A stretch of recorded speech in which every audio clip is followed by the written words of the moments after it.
12. Então, a lei do inquilinato, 8.245, de 91, foi alterada pela lei 12.112. Essa lei, apesar de ser de 91, é uma lei que trata muito bem da locação. Nós temos a parte introdutória, que é a parte das obrigações do locador, as obrigações do locatário. Temos também os crimes da locação. Temos as cláusulas abusivas dentro de um contrato de locação.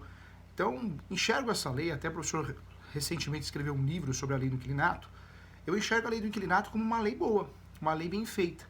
Num país que nós vivemos de leis horrorosas, né? Se você pegar a lei Covid-19, demorou para sair, quando saiu atrasado, omissa, contraditória. Então nós temos muitas legislações fracas, mal feitas. A lei do inquilinato, pelo menos, ela se destaca. Ela também tem lacunas, omissões. Ela também precisaria, sim, já de uma alteração, uma atualização. Mas dentro desse cenário jurídico que nós temos, dessas legislações, a lei do inquilinato é uma lei até que bem feita, bem desenvolvida, bem elaborada. Quando nós falamos da lei do inquilinato, vale lembrar que tem a parte material e a parte processual. A parte material fala dos direitos e das obrigações do inquilino, do locador, isso é a parte material. Então nós temos aí os crimes da locação, temos também as garantias, então, fiador, caução. Então essa parte material ela é muito completa. No segundo momento, quando você estuda a lei, nós temos a parte processual. E essa parte processual ela traz as principais ações, as ações tipificadas. Quais são as ações tipificadas na lei do inquilinato? Então, ações locatícias. A primeira ação, a mais conhecida, é o despejo por falta de pagamento. O despejo, não existe só o despejo por falta de pagamento, existem várias espécies de despejo, várias teses. O despejo por falta de pagamento é o mais conhecido. Eu acho que quando fala de despejo, a gente lembra logo do despejo por falta de pagamento. Mas existe o despejo por denúncia vazia, existe o despejo por ato ilícito. Nós temos pelo menos aí mais de 30 teses de despejo no Brasil. Descumprimento contratual, despejo por descumprimento contratual. O que nós temos que entender? O despejo na locação, ele tem a função de uma ação de rescisão de contrato. Quando você assina um contrato imobiliário, ou qualquer contrato, até de relação de consumo, para que esse contrato não tenha mais vigência, se você faz o distrato é porque foi amigável. As partes chegaram a um consenso de desfazer o negócio. O nome disso, distrato. Quando não chega a um consenso para distratar, tem que buscar o Poder Judiciário. Tanto o comprador, o vendedor, o locador, o locatário.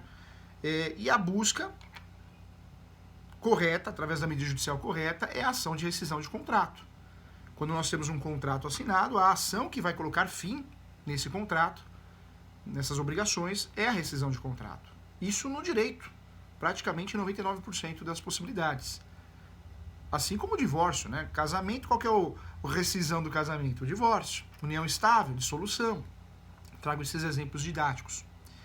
Interessante que na locação nós não usamos a ação de rescisão de contrato de locação. Não existe essa ação na relação locatícia. Não que estivesse errada, não estaria. Mas nós temos uma ação propícia, uma ação oportuna, uma ação específica. É o despejo. Então, lá na graduação, o advogado, lá no curso de transações imobiliárias, muitas vezes o corretor, o advogado, não aprende desse jeito, né? Acha que despejo é falta de pagamento, é denúncia vazia. Não.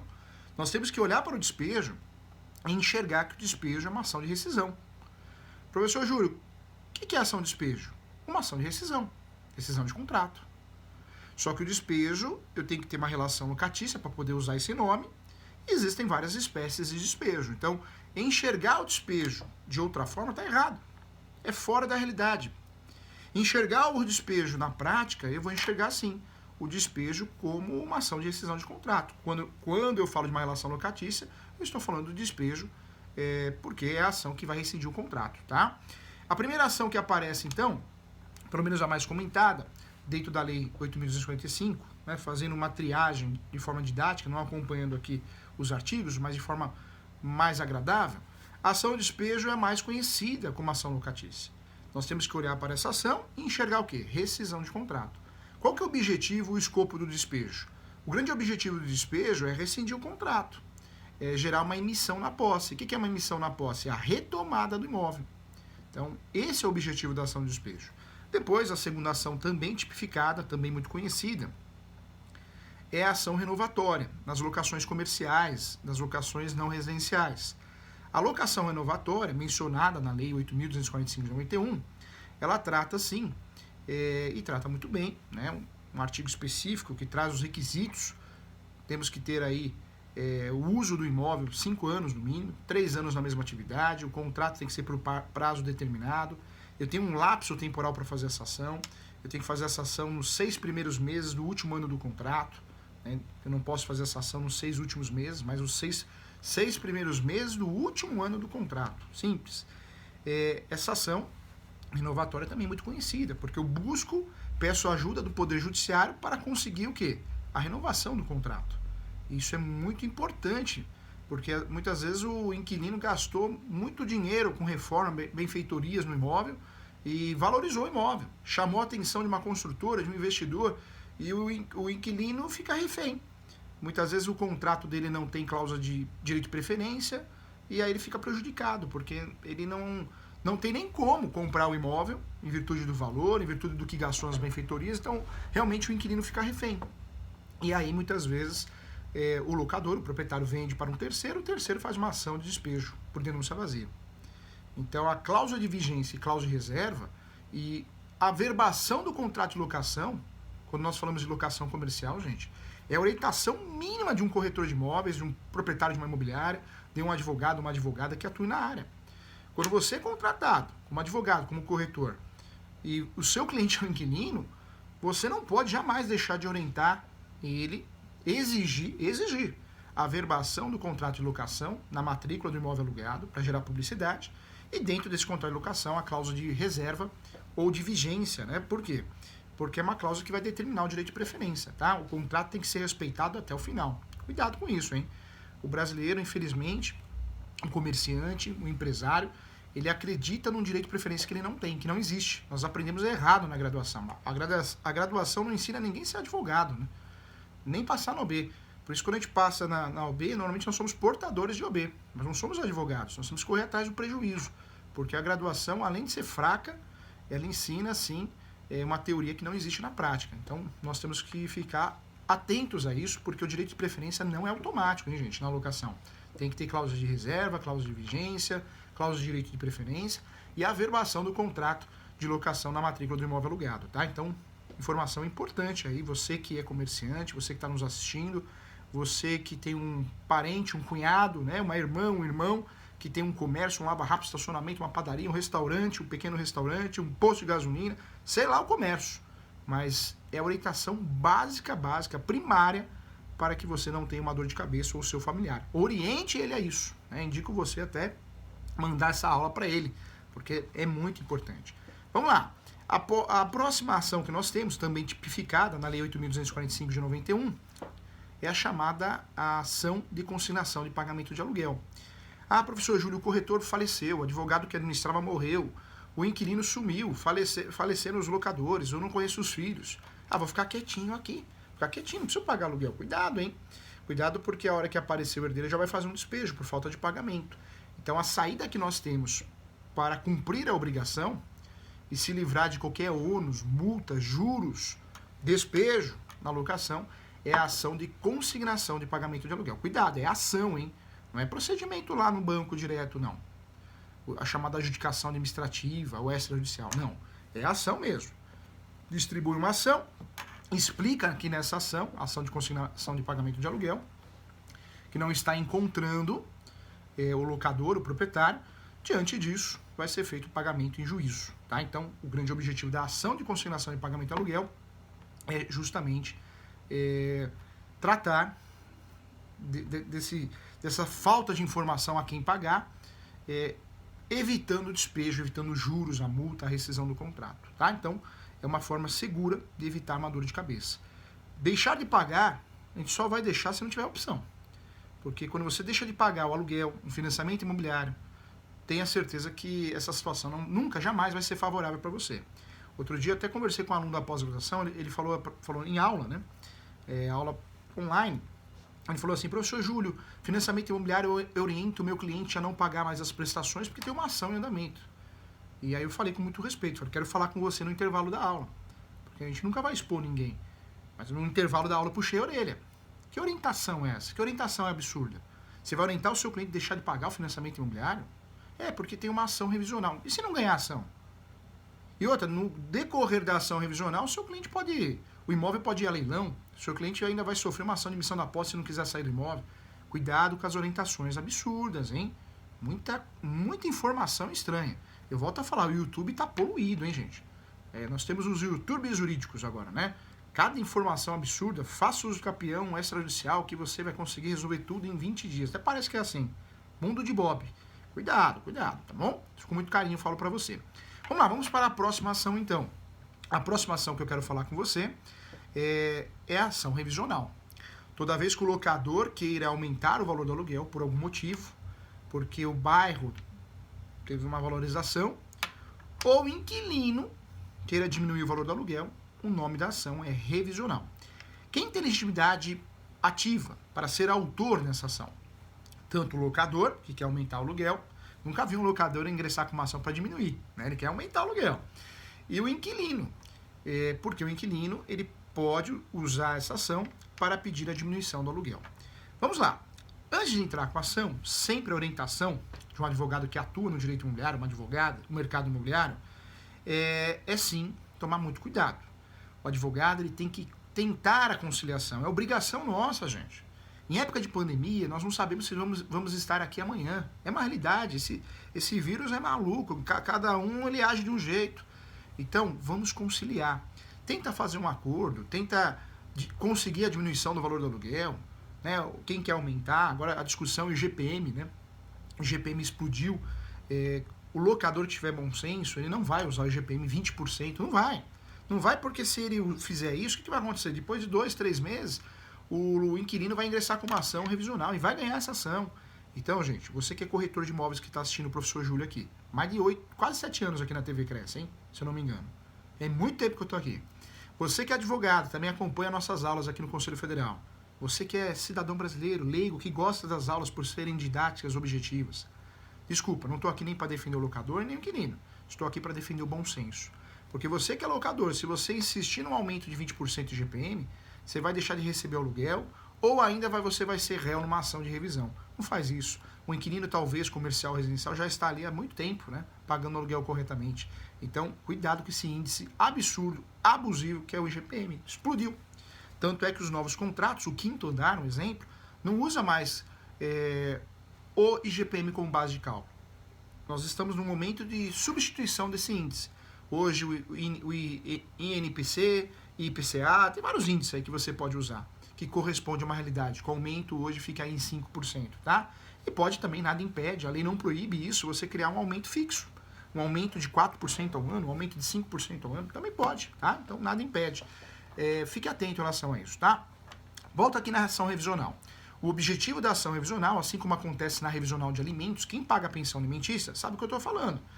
A pensão alimentícia não pode ser alterada por boca. Ah, eu estou desempregado, eu vou alterar. Não, é revisional. A revisional faz com que o valor da pensão alimentícia seja diminuído ou aumentado. A mesma coisa no aluguel. O aluguel não podemos alterar do dia para a noite. Não, é através de ação revisional. Antes de chegar nessa ação revisional, tanto o locador como o locatário, o ideal é fazer um acordo. Resolver amigavelmente, resolver numa boa. E como que eu vou resolver isso numa boa? Eu posso resolver através de um aditivo. Então, o locador chega à conclusão que realmente o valor é muito abaixo. Explica para o inquilino isso, porque o metrô ficou pronto do lado do comércio, ou vice-versa, né? Que aquele bairro está sofrendo uma reforma, em época de pandemia. Então, pode ser acordado e deve ser consensual, essa redução, essa majoração do valor do aluguel.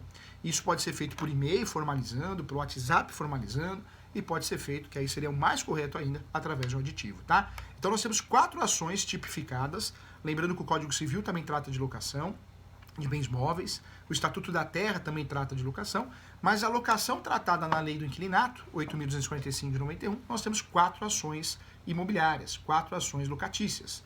Falei aqui do despejo, várias teses nós temos, o despejo é uma ação de rescisão de contrato, de locação.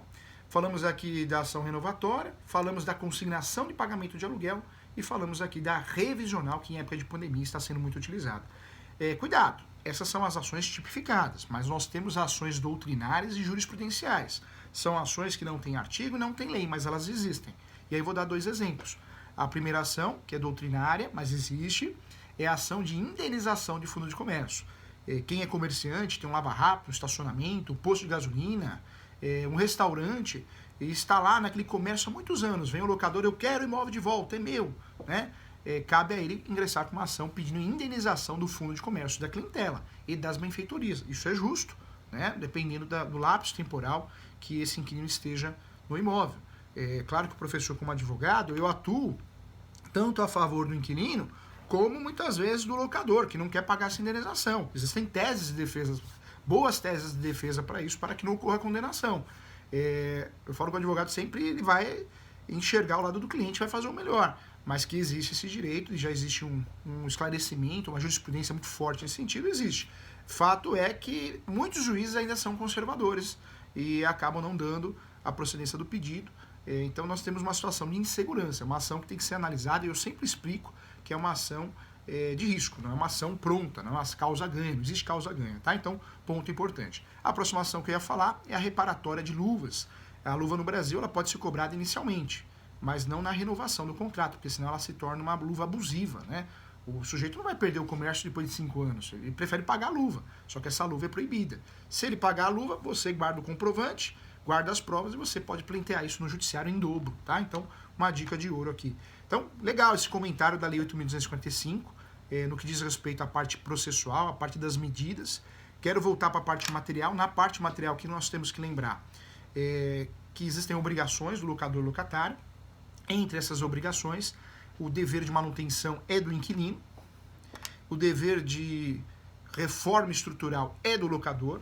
O locador, quando aluga, ele tem que entregar o imóvel habitável, seja comercial, residencial, urbano ou rural, e o inquilino tem que manter o imóvel. Então, um perito, quando vai constatar de quem é a culpa, né? De quem é a obrigação de reformar. Então, o perito, quando vai lá constatar isso no laudo, ele vai ver se é estrutural. Se é estrutural, é sempre locador, telhado, fiação. Se é manutenção, nós estamos falando sim do inquilino, tá? Então, cuidado. Então, fica aí a dica também. Garantias. Segundo a Lei 8.245, nós temos 4 garantias, né? No meu livro, eu classifico em 3. Por quê? A garantia que aparece na lei, a fiduciária, ela virou um produto também bancário. Então, o seguro tem várias espécies dentro do seguro, a garantia fiduciária é uma delas. Então, eu enxergo de forma mais simples, nós temos 4 garantias na lei, mas na prática são 3. A fiança, fiador, que pode ser uma garantia limitada ou ilimitada. O fiador, coitado, ele pode ainda assinar uma cláusula de inversão de responsabilidade, se tornar responsável pela locação solidariamente, porque em regra é subsidiária. O locador, hoje ele pode sair. No passado ele ficava preso ad eterno. Hoje ele notifica as partes, né, contratuais, e ele fica responsável pelo contrato 120 dias. Depois ele pode falar, aleluia, saí. Mas vale a pena lembrar que o fiador, nesses 120 dias, ele continua responsável. Se o inquilino arrumar nesses 120 dias uma nova garantia, aí pode comemorar em dobro, porque aí ele não é mais responsável. Então, ponto importante da nossa aula também. A caução é um bem dado em garantia. Pode ser um bem móvel, um bem imóvel, posso dar um carro em garantia, posso dar um piano. Eu fiz um contrato há pouco tempo atrás que a garantia era o piano. Não tem nada de errado dar um piano em garantia, né? Então, garantia, caução é um bem móvel, imóvel. Pode ser de terceiro, hein? Pode ser terceiro. E pode ser bem próprio, tá? Garantia. Cuidado, hein, corretor de imóveis. Você que atua na locação, você é advogado que atua na locação, administração de imóveis, advogada, não faz confusão. Existe a caução de bem próprio. Então, eu vou alugar um imóvel, eu tenho uma casa em Itanhaém, eu dou a casa em garantia. Qual que é a garantia do contrato? A casa em Itanhaém. E não tem melhor garantia que essa, porque eu vou averbar o contrato de locação na matrícula do imóvel lá em Itanhaém, tá? Então, isso é chamada garantia de caução de bem próprio. Eu falo isso porque eu fui atendido por um corretor há pouco tempo atrás, ele não sabia. Como assim você vai dar a garantia? Claro, é a caução, tá? Não é fiador. Então, importante, senão você deixa de fazer bons negócios aí. Fiança, eu estou falando da garantia pessoal, fiador. Caução é garantia o quê? É garantia real, né?